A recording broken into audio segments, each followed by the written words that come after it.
to go. And then we ended up scoring again to make it 43-37 at that point. And so we went on a 10-0 run late from the four-minute mark, basically, when we called the timeout, to about the 1 minute mark. So on a 3-minute stretch, 10-0 run in crunch time. And that's huge for our guys because it shows the improvement, because we've been in that situation before. And what I told them after the game was, we've been in that situation before, and we've taken our ball and gone home when it was 37-33. You know, we just didn't know if we could come back. We didn't know if we had a chance, but we stuck with it, did a really good job.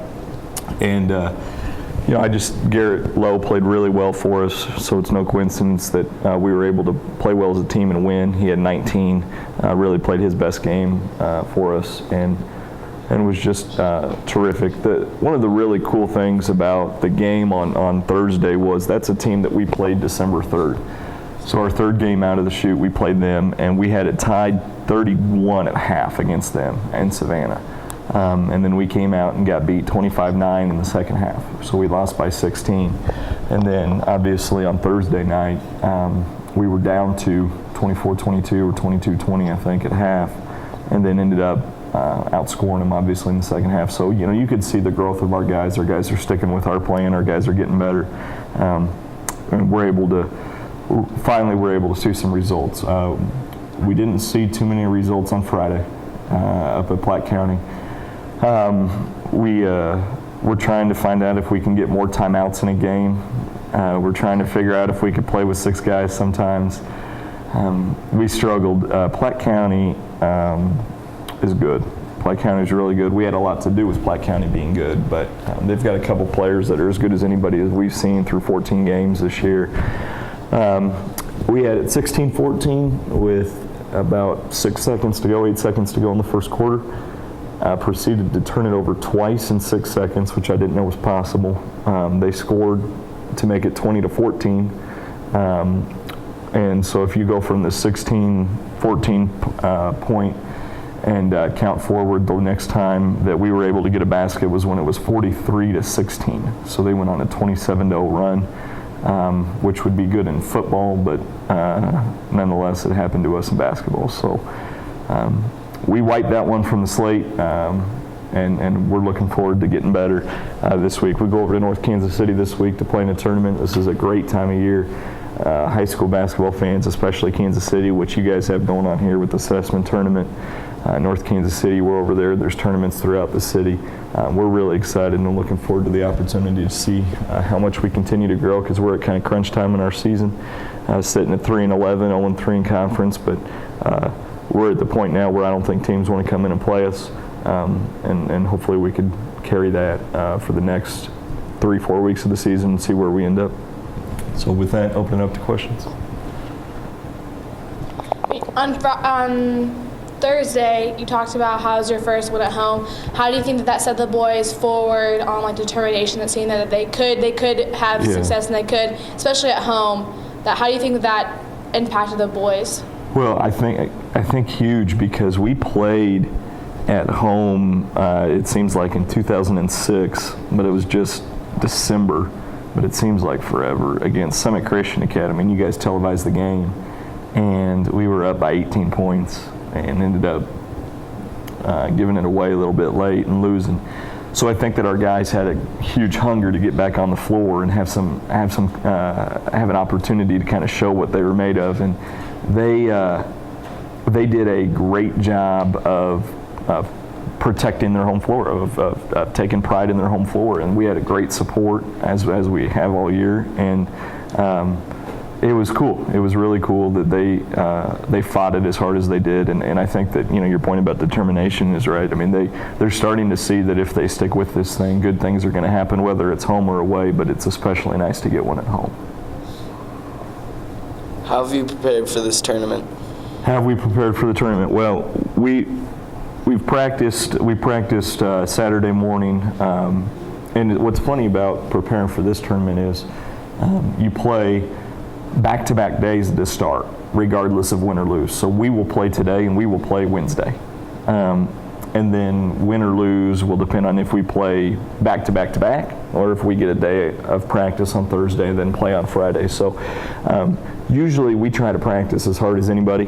But we kind of toned it back on Saturday and just let the guys come in and shoot, and then walk through and made sure that we were sharp mentally and understood what we were doing. And then yesterday, we practiced hard, but we went shorter than we usually do, just making sure that our guys understand what we're trying to do this week, what our goals are, what we want to get accomplished on the floor. So knowing the teams that are in it, we've got an idea of them, but right now we're so worried about making sure that our own stuff's taken care of. We've really focused on that, but making sure that we're mentally sharp and fresh physically this week is going to be really important for us.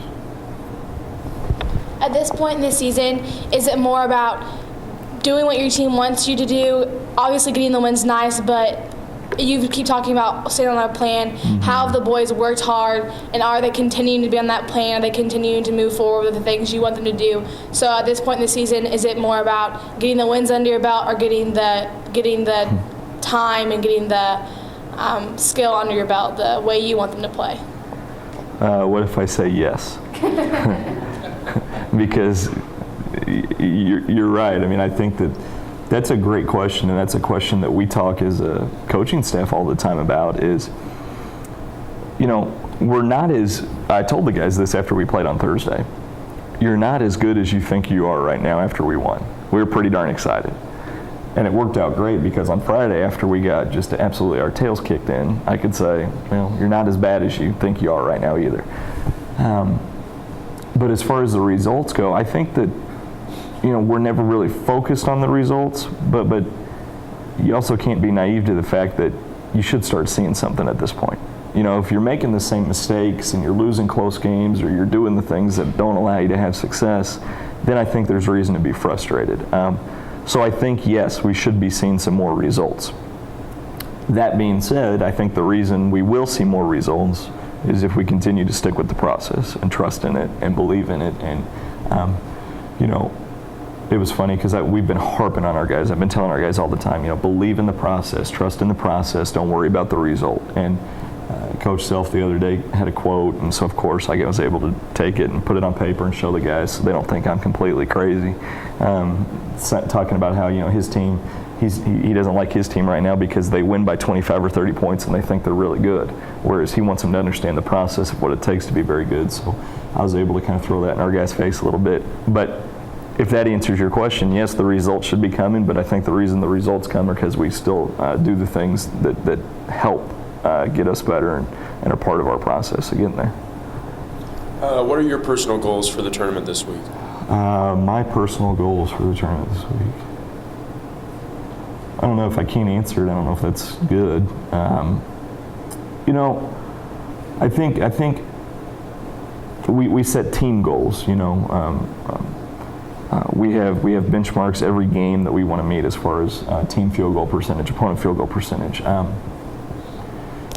don't think Park Hill South's going to tune in and watch this, so I can say this, but I shouldn't say that. Maybe they do tune in and see this.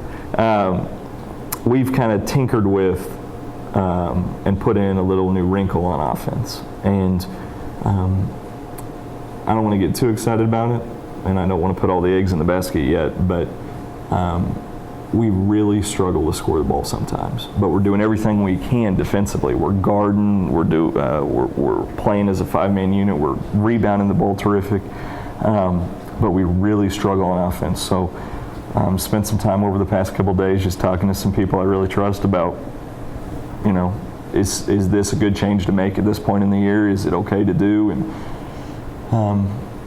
so we're gonna do something just a little different. It won't be enormously different. It's not like we're gonna walk the ball up the floor and try to burn 2 minutes off the clock. But good basketball people will really be able to tell that we're making a little change. And what's funny is we put it in yesterday at practice, and we got done and we asked the guys. And it should take a couple days to get in, and by about 15 minutes the guys are running it, really in tune with it. And I asked them, I said, why'd you pick up on it so quick? What's the deal?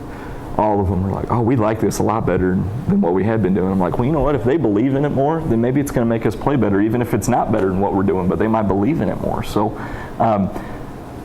as far as, personal goal, I want to see how we play offense this week.